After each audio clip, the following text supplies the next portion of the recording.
Spook cave. It happened to our maintenance man. He was old Joe Smiley.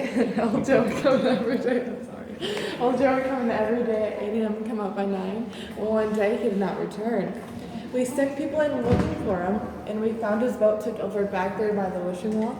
And we came a little bit further, actually quite a ways back here. I have to wish for something bad.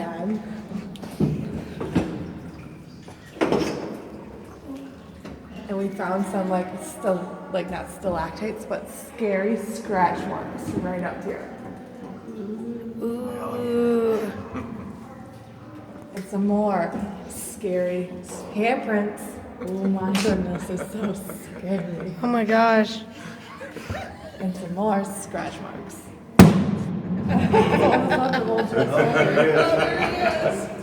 Oh, he's dead. That's his bones. He's not smiling anymore. I'm gonna get down again soon because it does get low quite a ways up there. And there's a really big crack right over here. This is what we call a lifeline. A lifeline is formed when the Earth's rock is fractured and water and air will seep through it. And inside that water, there's some carbonic acid, and that acid will eat away at the rock very slowly over millions of years. Scientists that study caves can determine the age of the cave by looking at the lifeline. And our cave's around 725,000 years old. It does get lower than up here, so please lean forward. Please do not touch the ceiling at this part, because if you do, your hands will turn to stone. Oh no! Stalactites up here. You don't want to stone here? Oh, they are. We have some bigger ones up here. Little tiny stalactites. You see them? This is turning into science and social That's called a studies. stalactite. See the things that are hanging? The rocks. That's from all the mineral buildup. It looks like an icicle, but really. It's made out of stone. Oh man, you better lean your head. Look at these stalactites right here. Okay, we're gonna stop here, so. If we can stop, there we go. See the stalactites? I do this all the time. Aren't them Oh, cool the how thing they turned on. drip down? There we go. You're okay, so if you don't do that. This right here is what we call a stalactite. Stalactites grow 1 inch every 100 years.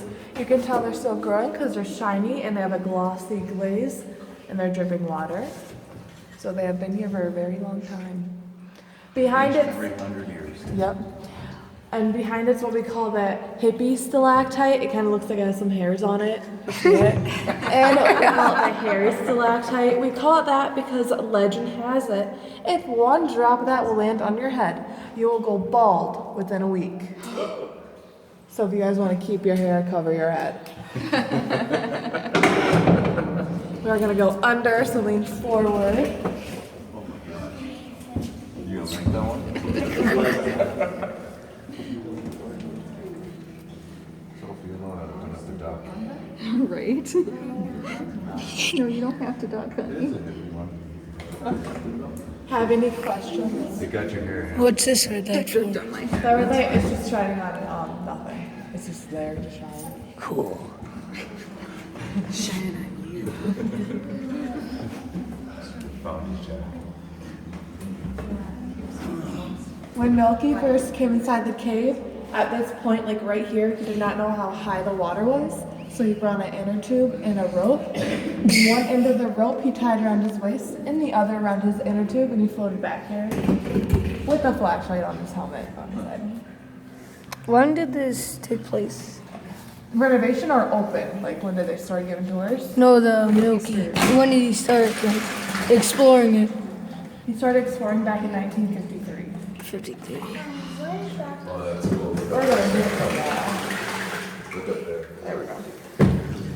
To your left, if you look straight up, Oh. that is a frozen waterfall. Our frozen, oh boy. Push off the rock, people. There we go. All Our in my frozen hand. waterfall Watch your goes belly. up about 60 feet, but it does not reach the surface because right now we're 120 feet below. 120 Waterfall is feet. made up out of columns, and columns are when stalactites and stalagmites grow together. On the lower ledge, right down there, looks like a rock with mud on it. That's a stalagmite. Yes, they grow 1 inch every 300 years. They will normally grow on the ground, but as you can see, the ground's covered with water, so they grow on ledges. If you turn all the way around in that corner, that black stuff, it is called chert. Chert is what the Native Americans would use to make arrowheads. On a scale of 1 to 10, 1 being the weakest, 10 being the strongest. 3 is limestone, 7 is chert, and 10 is diamond. So chert's really strong, and it's sticking out way more than limestone. Straight up above you here is what we call soda straw stalactites. They are hollow inside, so if you break one down, you can drink through it like a straw. Would not recommend it. It might be really salty and not good. That's pretty much it. So that's pretty cool. Gross. We are now entering Formation Alley. We call it Formation Alley because it has the most formations inside the whole entire cave. So I'm going to shine the light on top. Some more stalactites. If you hit your head on the stalactite, it really hurts. Look, kind of looks like pretzels.